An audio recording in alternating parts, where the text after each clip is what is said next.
नमस्कार साथियों, अपनी यूनिवर्सिटी के इस अपने प्लेटफॉर्म पे आप सभी का स्वागत है।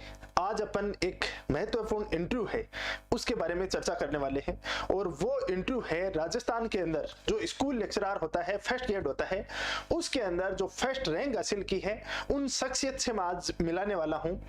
उन्होंने राजस्थान की जो ये स्कूल लेक्चर की एग्जाम हुई थी उसमें फर्स्ट रैंक तो हासिल की है, साथ में एक सबसे बड़ी आपको स्टोरी ये बता रहा हूँ कि जो ये फर्स्ट रैंक हासिल की है उन्होंने जो इनकी फर्स्ट रैंक आई है और जो सेकंड रैंक आई है, जो सेकंड रैंकर थे उनसे 100 नंबर ज्यादा इन्होंने हासिल किए हैं।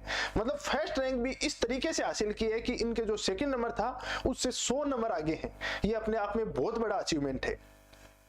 तो मैं अपनी यूनिवर्सिटी के इस अपने प्लेटफॉर्म पे जो फर्स्ट रैंक हासिल की है पारस राजपुरोहित सर हैं, उनको आमंत्रित करता हूं। सर, आपका वेलकम है अपनी यूनिवर्सिटी के परिवार में। सुनील जी, बहुत बहुत धन्यवाद अपनी यूनिवर्सिटी के इस प्लेटफॉर्म पर मुझे बुलाने के लिए और अपनी बात रखने के लिए। और सर, मैं आपको ये पूछना चाहूंगा सबसे पहले तो कि आपने फर्स्ट रैंक हासिल की है और इतने अच्छे मार्जिन से आपने फर्स्ट रैंक हासिल की है, अब आपको कैसा फील हो रहा है? देखो, फर्स्ट रैंक जब आई थी तब मुझे बिल्कुल भी विश्वास नहीं था कि मेरी बिल्कुल फर्स्ट रैंक आ जाएगी, क्योंकि जब मैं तैयारी करने गया तब मैंने पुरानी कट ऑफ देखी और कट ऑफ देख के हमने ये सोचा कि इससे 10-1 नंबर अगर ज़्यादा आ जाएंगे तो सिलेक्शन हो जाएगा अपना, और अपन को सिलेक्शन ही चाहिए। पर जब रिजल्ट आया तो और मेरे फ्रेंड आया और मुझे बताया कि यार देख, ये रोल नंबर तेरे हैं क्या इसमें, तो मैंने देखा उसके आगे एक ब्रैकेट में लिखा हुआ फर्स्ट। तब उसने बताया कि ये तो मेरिट क्रमांक लिखे होते हैं। तब मुझे बिल्कुल भी विश्वास नहीं हुआ कि मेरी फर्स्ट रैंक ही आगे जा जाएगी। तो ऐसा बहुत अच्छा लगा और घर वालों को फोन वगैरह किया। तो एक चीज तो आप यार ये चीज सीख सकते हो कि सर ने एक चीज अभी बताई कि मैं जब एग्जाम देने गया था तब मैं ये सोच रहा था मेरा सिलेक्शन हो जाए। तो जिनकी फर्स्ट रैंक आती है या जो टॉपर्स होते हैं उनका कोई ऐसा नहीं होता है कि वो जन्मजात ही वो ऐसे होते हैं कि यार मैं तो फर्स्ट रैंक लेने के हिसाब से ही मैं एग्जाम देने जा रहा हूँ। सबको यही फील होता है, बस ये है कि आपने एग्जाम के अंदर कैसा प्रदर्शन किया है वो डिपेंड करता है आपकी रैंक के ऊपर। तो सर, आप ये बताओ कि फर्स्ट रैंक आई है, इसका मतलब ये बहुत बड़ा अचीवमेंट है। आपकी पढ़ाई का कितना ड्यूरेशन रहता, कितने घंटे आप मतलब दिल्ली के हिसाब से पढ़ लेते थे? देखिए, जैसे वैकेंसी आई नहीं उससे पहले मुझे पता है कि मुझे फर्स्ट ग्रेड की तैयारी करनी है, तो लगभग 4-5-6 घंटे आप रोज के निकालिए। जैसे मैं तो जॉब में था, रेलवे के अंदर मेरी जॉब थी, तो मैं लगभग रोज, आपको शांति काल के अंदर पढ़ोगे तभी आपका सिलेक्शन होगा। मैं 5-6 घंटे लगभग रोज पढ़ता था, ज़्यादा नहीं पढ़ता था। लेकिन एग्जाम से 1 महीने पहले फिर आपको अपना पूरा सामर्थ्य झोंकना पड़ेगा। लेकिन आप लगभग 5-6 घंटे रोज पढ़ोगे तो आपका सिलेक्शन हो जाएगा आराम से, कोई दिक्कत नहीं आएगी। ये बात आप देख सकते हो कि यार 5-6 घंटे का, तो अब आपको लगता होगा कि यार 15-16 घंटे पढ़ना ये अव्यवहारिक चीजें होती हैं, 5-6 घंटे पढ़ा। लेकिन सर की एक बहुत बड़ी बात, उन्होंने बोला कि शांति काल में, शांति काल का मतलब है कि नोटिफिकेशन आने के बाद तो सब के सब अपने पूरे के पूरे रजाई छोड़िया घर से लेकर भागेंगे शहर की तरफ कि अब तैयारी स्टार्ट करते हैं, तैयारी स्टार्ट करते हैं। तैयारी जो पहले की हुई है काम वो आती है। युद्ध शुरू होने के बाद जो युद्ध की तैयारियां करते हैं वो युद्ध के अंदर क्या होते हैं, हार उनकी तय है। युद्ध की तैयारियां युद्ध शुरू होने से पहले की जाती हैं। तो सर, मैं आपसे एक चीज पूछना चाहूंगा, मेरे को ये क्यूरियोसिटी है कि फर्स्ट रैंक आई है और इतने शानदार मार्जिन से आपकी रैंक आई है, तो क्या आप मतलब शुरू से आपका जैसे एजुकेशनल बैकग्राउंड के बारे में पूछना चाहूंगा कि आपकी 10th है, 12th है या ग्रेजुएशन है, या मतलब पहले भी आप किसी एग्जाम में फेल हुए हो या लगातार ऐसी नौकरियां लगती है? देखिए, मैं स्कूल टाइम में तो ज़्यादा होशियार नहीं था। 10वीं में लगभग 50% के आसपास मेरे नंबर है। 50% आपके? जी, 50% ही नंबर है। और 12th में 58% है। और फिर कोटा जाके थोड़ी मैंने वहाँ से पढ़ाई शुरू करी, फिर मैंने इंजीनियरिंग करी और फिर अपना सब्जेक्ट लिया। और जब फर्स्ट ग्रेड का मैंने सोचा था उससे पहले मैं रेलवे में जॉब लगा, पर वहाँ के कल्चर देख के मुझे लगा कि ये जॉब मेरे लिए नहीं है। तो मैंने जॉब के साथ ही रह के पढ़ाई करी है। जो भी लोग जॉब के साथ पढ़ाई कर रहे हैं उन सब के लिए मैं ये बोलना चाह रहा हूँ कि आप जब जॉब जा रहे हो और उसके बाद आपको पढ़ाई करनी है तो आपको हमेशा ये सोचना पड़ेगा कि मुझे घर जाके पढ़ना है। ऐसा सोचोगे कि मैं थक गया हूँ, अब मैं पढ़ नहीं सकता हूँ, या मेरी शादी हो गई है, जो भी विपरीत परिस्थिति होती है ना वो सारी है। मेरी जॉब भी लगी हुई थी, मेरी शादी भी हो रखी थी, और जॉब भी ऐसी नहीं थी कि मैं कभी भी छुट्टी लेके पढ़ सकूँ। रेलवे की जॉब, जिसके भी घर में रेलवे में कोई होगा तो उन सबको पता होगा कि रेलवे की जॉब कैसी होती है। ये उन लोगों के लिए एक बहुत बड़ा मैसेज है कि जो बहाने बनाते हैं कि यार मैं तो जॉब में हूँ, मेरे पास टाइम नहीं मिलता, या मैं हाउस वाइफ हूँ, घर पे काम करना पड़ता है। रेलवे की जॉब सबको पता है डिसिप्लिन वाली जॉब होती है। रेलवे में जैन थे सर, और उस पोस्ट पे काफी हेक्टिक जॉब रहती है। लेकिन एक चीज ध्यान रखना, मैं बार बार बोलता हूँ कि जीवन में जिस दिन बहाने बनाने बंद कर दिए ना, आपका सिलेक्शन श्योर है। सर ने क्या बोला कि मेरे जॉब में ये रहता था कि मैं जाके, मेरे मन में रहता था कि जाके अपन को 5-6 घंटे निकालने हैं, वो कैसे निकालें अपन। और दूसरी बात, जॉब भी थी, हेक्टिक वाली जॉब थी, ऐसा नहीं है कोई जाके टाइम पास करके आ गए। शादी भी हो रखी है सर की, तो ये भी एक अलग से जिम्मेदारी है। उसके बावजूद इन्होंने अपने टाइम को मैनेजमेंट किया, और मैनेजमेंट करके उन सब चीजों के साथ उन्होंने बैलेंस बनाया। साथ में सर ने बोला कि 10वीं के अंदर इनके 50% है, और 12वीं के अंदर कितने 58% इनके। तो ये जो एकदम जो कमजोर स्टूडेंट है ना, उनकी श्रेणी में है। लेकिन इन्होंने जो अपना जब समय आया था, इन्होंने उस समय इन्होंने अपना पूरा मेहनत की, और उस मेहनत के दम पे फर्स्ट रैंक हासिल किया। तो जिनके यदि परसेंटेज कम है, तो ये परसेंटेज एक सिर्फ मार्कशीट है, वो कागज का टुकड़ा होता है। कहते हैं ना 10वीं की मार्कशीट है, वो अपनी DOB डेट ऑफ बर्थ बताने के लिए काम आती है, और इससे ज्यादा कोई काम नहीं आती। उस टाइम उनको पता भी नहीं होता है अपन को करना क्या है। क्या करना है? जब जागो तभी सवेरा, बिल्कुल सही है। आपको जब पढ़ना है तब बस, उसके बाद आपको कुछ नहीं सोचना है कि मुझे और भी काम करने हैं, मुझे शादियों में जाना है, मुझे अब दोस्त आ रहा है उसको रिसीव करने जाना है, वो बुरा मान जाएगा। 5-6 महीने सबको बुरा मानने तो कोई दिक्कत नहीं है, और उसके बाद सबको अच्छा लगेगा, और वो पुरानी सब बातें भूल भी जाएंगे और आपके साथ खड़े रहेंगे। तो मैं सर एक चीज और पूछता हूँ कि सर आपके परसेंटेज तो कम थे और फर्स्ट रैंक हासिल किया आपने, तो क्या आपने कभी किसी एग्जाम में असफलता इससे पहले भी मिली है? ऐसे मैंने एग्जाम बहुत दिए। पहले मैंने SSC की तैयारी करी थी एक बार, तो उसमें मुझे लगा नहीं कि मेरे से हो पाएगा, क्योंकि फिर मुझे लगा कि उसकी जो नौकरी है, वो नौकरी वैसी ही नौकरी मेरे पास है अभी, तो फिर वो उसकी तैयारी मैंने छोड़ दी। और फिर मुझे लगा कि ये जो टीचर की नौकरी है, ये मेरे लिए बेस्ट है, क्योंकि वो मुझे ठीक लगी नौकरी, तो उसके लिए मैंने तैयारी फिर शुरू करी, और ठीक रहा, रिजल्ट भी अच्छा रहा। तो मैं एक चीज पूछूंगा सर से कि सर ने बोला कि सर मैं जॉब के साथ इस प्रकार से 5-6 घंटे निकाल लेता था, लेकिन उन 5-6 घंटे का आपका जो पैटर्न क्या रहता था, मतलब रूटीन क्या रहता था 5-6 घंटे में? किस प्रकार से आप, जैसे 2 सब्जेक्ट होते हैं फर्स्ट ग्रेड में, फर्स्ट पेपर है, सेकंड पेपर है, कैसे मैनेज करते थे अपने सब्जेक्ट के साथ में, और जीके वाला पार्ट है उसके साथ में? देखो, सब्जेक्ट का आपको पढ़ना ही है। सब्जेक्ट आपके साथ जो भी लोग हैं वो सब पढ़ेंगे। आपको अगर मार्जिन निकालना है तो आपको जीके वाले पेपर में ही निकालना पड़ेगा। तो जैसे जॉब पे था, मैं तो जॉब पे था जब मैं पहले से सोच के जाता था कि मुझे 2 घंटे ये पढ़ने हैं और 4 घंटे जीके के लिए निकालना है, क्योंकि मुझे पता है सब्जेक्ट में बाद में भी, जीके के बाद जो भी टाइम मिलेगा वो मैं सब्जेक्ट पढ़ लूंगा। पर डर जीके का था, सब्जेक्ट का मुझे डर नहीं था, क्योंकि जीके से सब लोग डरते हैं, क्योंकि उसमें सब्जेक्ट इतने सारे हैं। मैथ्स है, जीके आती है, उसमें मैनेजमेंट आता है, ऐसे करके टोटल 8 पैटर्न के सब्जेक्ट आते हैं। और मैं 8 सब्जेक्ट बैकग्राउंड से था नहीं, तो मुझे और ज़्यादा डर लगता था। और पर उस डर का ही मुझे फायदा हुआ कि मैं पहले सोच के जाता था कि मुझे पढ़ना है। जैसे मैनेजमेंट मैंने आज तक देखा ही नहीं, कोई मैनेजमेंट कहाँ से पढ़ना है, क्या करना है। तो वो डर जब मुझे था ना, तब जो चीज़ आपको डराएगी उसी के पीछे आप भागो। तो मेरे मैनेजमेंट में एक भी क्वेश्चन गलत नहीं हुआ। मैंने सारे मैनेजमेंट के जितने भी पुराने क्वेश्चन थे वो सब देखे, और उसके बाद मैंने राजस्थान जीके के जितने भी पुराने क्वेश्चन थे वो सब देखे।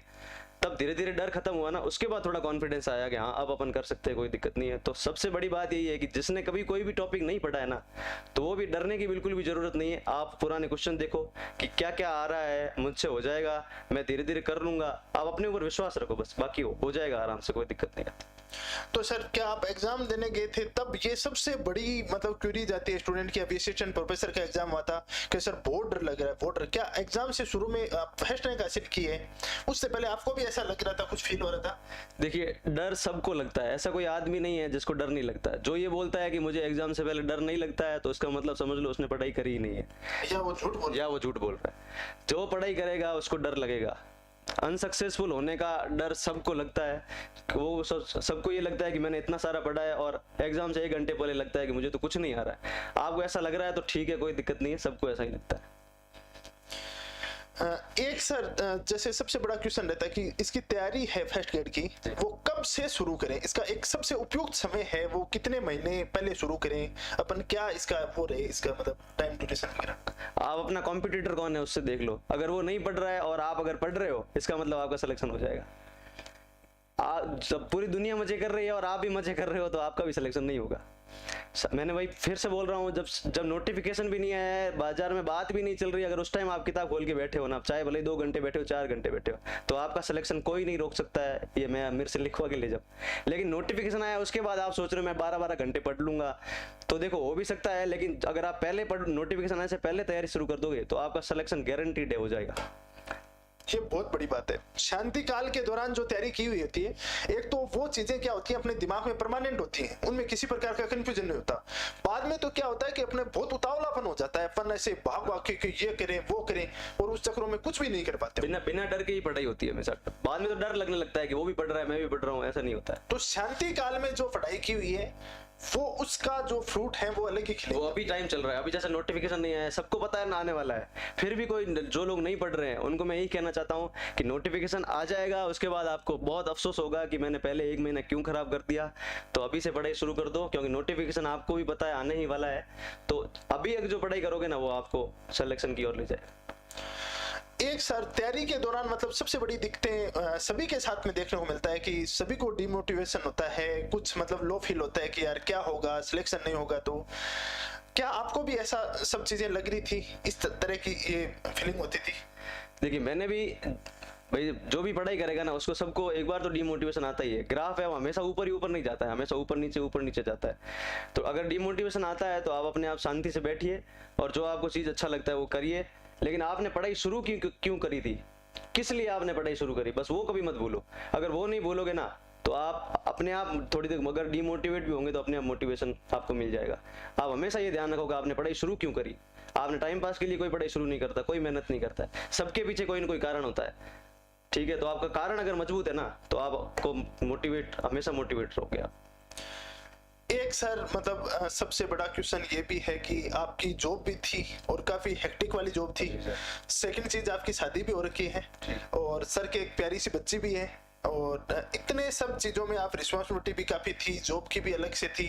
इनको सर आपने कैसे टाइम के साथ मैनेजमेंट किया, किस प्रकार से अपने समय को कैसे प्रबंधन किया, ताकि मतलब बहुत सारे अपने अभ्यर्थी हैं जो आपकी जो श्रेणी है उसके अंदर शामिल है, इस तरह की जो दुविधाओं में फंसे हुए हैं, वो अपने आप को मतलब किस प्रकार से मैनेज कर सके, आपने कैसे मैनेजमेंट किया था? देखो आपको थोड़ा डिसिप्लिन तो रहना पड़ेगा।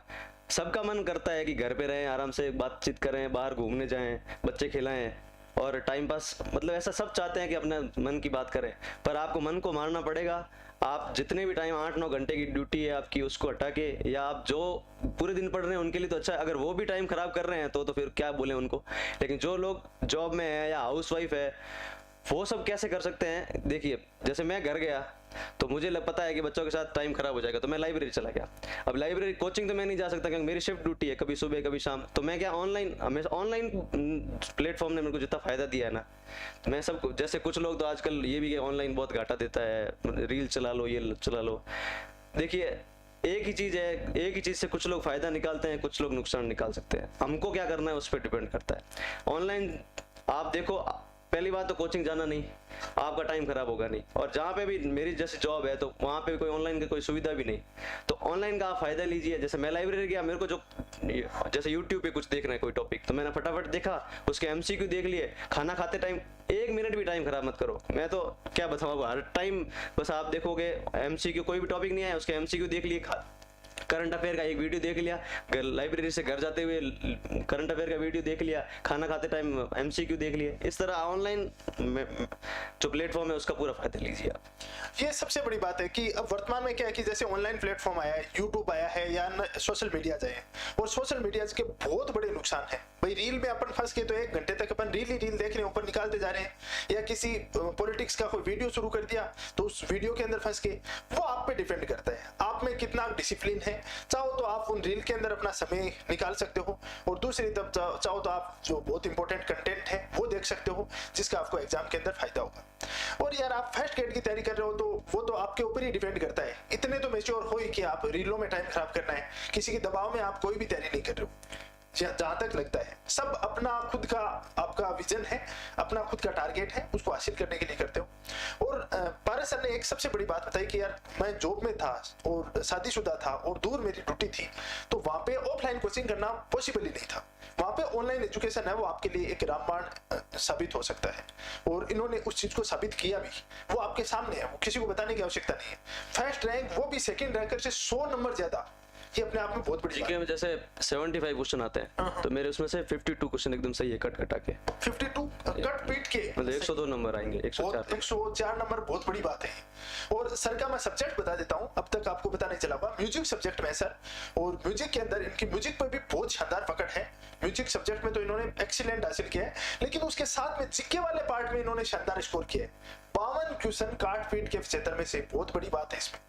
तो सर इसके ओवरऑल जो 8 सेक्शन है अपने, हिंदी है, इंग्लिश है, मैथ है, रीजनिंग है, स्टैटिक्स है, हिस्ट्री है, पॉलिटी है, ज्योग्राफी है, एजुकेशन मैनेजमेंट है, करंट अफेयर है, इनको किस प्रकार से आपने कौन कौन से सेक्शन को कितना टाइम दिया, कैसे आपका इनको अप्रोच कैसे लिया आपने, इसका थोड़ा सा इसको एक्सप्लेन कर दो तो आप जी।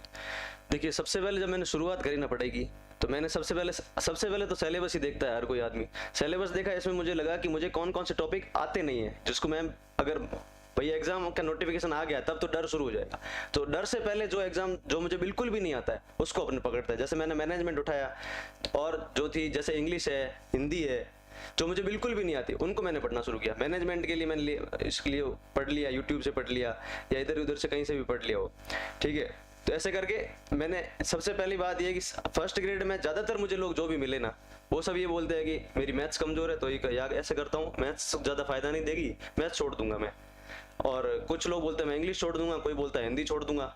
तो ऐसा अगर करोगे ना, तो इसमें आपको लास्ट में जाके क्या उसका नुकसान होंगे वो आपको खुद को पता चलेगा। भाई 5-5 नंबर मिलके 75 नंबर जोड़ते हैं, 8 सब्जेक्ट हैं, इसका मतलब आप सोच सकते हो कि सभी का इतना योगदान होगा, 5-7 क्वेश्चन आएंगे सबके। अब उनमें से मन करेगा यार मैथ छोड़ देता हूँ, फिर मन करेगा इंग्लिश भी छोड़ देता हूँ, फिर करेगा यार कि पॉलिटी के लिए 5 क्वेश्चन के लिए क्या पढ़ेंगे, इसको भी छोड़ देते हैं, फिर मन करेगा यार हिस्ट्री को भी छोड़ देते हैं। तो ऐसे कर करके आपने 25-30 नंबर का तो छोड़ के ही चले गए। बाकी के जो नंबर बढ़ेंगे 35-40, उसमें से कितने खींच लोगे, उसकी अपनी लिमिट होती है। तो मतलब ओवरऑल मुझे लगता है कि जितने भी टॉपिक है ना, उसको आपको मतलब करना ही है। एक बार ट्राई तो करो। जैसे कोई किसी को लगता है कि मुझे मैथ्स आती नहीं है, तो मैथ्स मुझे भी नहीं आती थी। धीरे धीरे आप पढ़ो उसको, और पढ़ोगे ना तब आपको लगेगा कि हाँ, जैसे 5 क्वेश्चन है तो 5 क्वेश्चन पूरे नहीं कर पाओगे, 3 तो कर पाओगे कम से कम। लेकिन आप अगर छोड़ के चले जाओगे ना, बिल्कुल ही सिंपल क्वेश्चन आएगा, तब भी आप देखोगे अरे मैथ्स का है, इसको तो छोड़ो, मैं छोड़ के आया हूँ। छोड़ना कोई भी टॉपिक नहीं है। जो सिंपल क्वेश्चन आएगा वो आपको करना फायदा देगा। हार्ड आएगा वो तो सब, जो ज्यादा पढ़ के आएगा ना, हार्ड आएगा वो भी नहीं कर पाएगा, पर सिंपल आएगा कम से कम वो तो अटेंड कर पाएंगे। इसलिए छोड़ के कोई भी सब्जेक्ट नहीं जाना होता है, कोई भी टॉपिक नहीं छोड़ के जाना। ये बहुत बड़ी बात बताइए कि किसी भी टॉपिक को आप छोड़ के जाते हो, इसका आपको खामियाजा भुगतना पड़ेगा बाद में। टॉपिक नहीं छोड़ना है, भले हो सकता है मैथ में बहुत पूरे में से पूरे नहीं सही कर सको, तो कुछ चीजें हैं, कम से कम यार 15 क्वेश्चन मैथ, रीजनिंग और स्टैटिस्टिक्स के आते हैं, तो उसमें से 7-8 क्वेश्चन तो करो आप, और 7-8 नहीं तो 5-6 क्वेश्चन तो करके जाओ, एकदम जीरो तो मत लेके आओ उसमें से। वो चीज आपको एडवांटेज दिला सकते हैं। किसी भी चीज में सर ने जैसे बोला कि एक्सीलेंट नहीं थे, किसी भी चीज में एक्सीलेंट नहीं थे, हमारी बात ही हो रही थी कि सर आपको क्या लग रहा था, बोले सर किसी में एक्सीलेंट नहीं था, मैंने एवरेज सबको लिया, 1-2 सब्जेक्ट को मैंने बूस्ट कर दिया, उनको उठा दिया, बस इतने में। अब आपको लगता है सर फर्स्ट रैंक के लिए इतनी सिंपल स्ट्रेटेजी थोड़ी हो सकती है। ये ही स्ट्रेटेजी होती है, आपके अंदर से ही निकले हुए हैं। आप देख सकते हो सर के बारे में, आपने इतनी देर सुना है, ये विनम्र व्यक्तित्व है, उसके धनी है, बहुत ही पोलाइट है। मतलब आपको लगेगा नहीं तो क्या होता है, फर्स्ट रैंक आ जाती है उसमें हवा में उड़ने लग जाते हैं, जमीन में तो पाँव ही नहीं टिकते हैं, पता ही नहीं चलता कि यार मैं किसको क्या समझूं। बहुत पोलाइटनेस है, तो एक अपना जो है ना संयम बना के रखें चीजों का। और जो इन्होंने बोला 5-4 चीजें हैं, मैं आपको कंक्लूड कर देता हूँ कि शांति काल में पढ़ाई अभी से स्टार्ट करनी पड़ेगी आपको। सेकंड चीज है कि सभी सेक्शनों को आपको टच करना पड़ेगा। जीवन में बहाने बनाना बंद कर दो, और कुछ नहीं है कि शादी हो गई, मेरे बच्चे हो गए, मेरी जॉब हेक्टिक वाली है, कुछ नहीं होता है। आप सबके साथ मैनेज कर सकते हो, वो आप पे डिपेंड करता है। आप ही आके और जॉब करके आए हो कि यार मैं तो रेस्ट करूंगा, मेरे से तो नहीं पढ़ा जाता। दूसरी तरफ आपको पता है पेन हो रहा है, लेकिन मैं यार 2 घंटे निकालूं, लेकिन निकालता हूं कैसे भी करके। वो आप चीज आपके ऊपर डिपेंड करता है। थर्ड फोर्थ चीज सर ने बताई कि ऑनलाइन एजुकेशन, ये रामबाण साबित हो रहा है कि यार ऑफलाइन सब लोग एजुकेशन ले पाने में सक्षम भी नहीं है। ऑफलाइन की फीस भी ज्यादा है। ऑफलाइन एजुकेशन है, उसके लिए अपन को किसी डिस्ट्रिक्ट हेडक्वार्टर या बाद में अपन को राजधानी में जाना पड़ेगा, उसके लिए खर्चे अलग से लगाने पड़ेंगे, समय भी नहीं है, घर वाले भेज पाने में भी सक्षम नहीं है। उस दशा में ऑनलाइन एजुकेशन है वो आपके लिए रामबाण साबित हो सकती है। तो उस चीज का फायदा उठाना है। अपने आप को बहुत ही संयमित, अनुशासित रखकर आप तैयारी करोगे तो आराम से इसके अंदर फर्स्ट रैंक ना तो सिलेक्शन तो 100% पालोगे आप। सर आप और कोई कुछ कहना चाहते हो तो बच्चों को बताओ। बस मैं इतना कहना चाहता हूँ, जितना आप पढ़ो उसका रिवीजन करते रहो। आप ऐसा नहीं करो कि पूरा तालाब खोद दो और फिर पीछे देखो कि सारा साम्राज्य वापस चला गया, कुछ याद ही नहीं है। तो जितना पढ़ो, जैसे 2 टॉपिक पढ़े हैं तो मेरा यही था, जैसे मैंने एक भी टॉपिक पढ़ा है ना तो दूसरे दिन जब भी मैं पढ़ाई शुरू करूंगा उसको वापस जरूर पढ़ूंगा, चाहे भले नया कुछ पढ़ूं नहीं पढ़ूं, कम से कम जितना पढ़ा है वो हमको याद होना चाहिए। ये बहुत बड़ी बात है। और दूसरा है टेस्ट सीरीज। आप टेस्ट हमेशा देना है, आपको कुछ पुराने क्वेश्चन करने हैं और टेस्ट देना है। रिवीजन करो, पुराने क्वेश्चन करो और टेस्ट दो, बस यही करते रहो, आप पक्का सिलेक्शन हो जाए। बार बार बताई भी जाती है आपको बात, सेम सर की वो भी स्ट्रेटेजी रही है कि भाई सबसे पहला है कि रिवीजन, मल्टीपल टाइम रिवीजन हो, उसके बाद एमसीक्यूज प्रैक्टिस और टेस्ट सीरीज है, वो करने के बाद आपकी गलतियां हैं वो एकदम से कम हो जाएंगी और आपका सिलेक्शन श्योर है, कोई रोकने वाला ही नहीं है। तो सर अपनी यूनिवर्सिटी परिवार के सदस्यों को आपने जितना मतलब शानदार तरीके से आपने बताया है चीजें, तो सबसे बड़ी बात तो मेरे को तो एक ही चीज लगी कि जो टॉपर होता है, फर्स्ट रैंकर होता है, कोई अलग से नहीं होता है, आप सबके बीच में से ही टॉपर बनता है और बहुत ही सामान्य व्यक्तित्व होता है, कोई ऐसे पंख नहीं लगे हुए होते हैं, नॉर्मल इंसान होता है। तो आप देखा ही है क्या स्ट्रेटेजी थी, क्या क्या उन्होंने किस प्रकार से क्या पैटर्न फॉलो किया था, वो आप फॉलो करोगे तो कल ने टॉपर्स यहाँ पे आप भी बन सकते हो। ये कोई बड़ी बात नहीं है और बनेंगे, आप में से ही बनेंगे, कोई ऐसा तो है नहीं कि कोई अलग लोग बनेंगे। सर बहुत बहुत धन्यवाद, बहुत बहुत थैंक यू सर यहाँ पे आने के लिए। और एक चीज बता देता हूँ, अभी अपना जो फर्स्ट ग्रेड है उसका फर्स्ट पेपर है, उसके लिए देखो अपन ने तपस्वी बैच है ये शुरू कर रखा है, इसका आपको पता ही है 15 तारीख से ये शुरू हुआ है, इसकी क्लासेज है वो अभी शुरू हो चुकी है। ये आप ज्वाइन करना चाहो तो अभी कर सकते हो। इसके अंदर ये फैकल्टी हैं, अशोक सर हैं, अंकित सर हैं, सूरज सर हैं, सुनील सर हैं, ममता मैडम हैं, ये सब आपको करवाएंगे। बहुत बेहतरीन तरीके से इस पूरे के पूरे पेपर को करवाया जाएगा, इसको आप ज्वाइन कर सकते हो। इसके अंदर साथ में टेस्ट सीरीज है वो साथ में इंक्लूड है, उसका अलग से कोई चार्जेज नहीं है। सभी के सभी नोट्स साथ में दिए जाएंगे, पीडीएफ डाउनलोड फॉर्मेट में दिए जाएंगे जिसको आप डाउनलोड कर सकते हो। ये सबसे बड़ी बात है इसकी, और ये इसके फीचर है। यदि किसी प्रकार का इसमें आपको डाउट है कि सर इससे संबंधित हम कोई क्यूरीज है तो इन नंबर पे आप संपर्क कर सकते हो 8209147524। इस नंबर पे संपर्क कर सकते हो, ये दोनों नंबर हैं, इनमें किसी पे भी संपर्क कर सकते हो, इस पे कर लेना चाहिए आप। ये तपस्वी बैच है और ये आपका मैं आज बताता हूं कि जो टॉपर्स अभी आपको पारस सर से आपकी बात कराई है, इसी बैच के अंदर से एक और पारस निकलेंगे, वो मैं आपको बता देता हूं, ये कंफर्म है, ये मान के चल लेना आपसे। जिस दिन रिजल्ट आएगा फर्स्ट ग्रेड का, इसी में से टॉपर्स और निकलने वाले हैं ढेर सारे। तो सभी को ढेर सारी शुभकामनाएं। Thank you very much for discussion. और किसी जो टॉपर हैं उनके साथ आपको मिलवाते हैं अपन आने वाले समय में।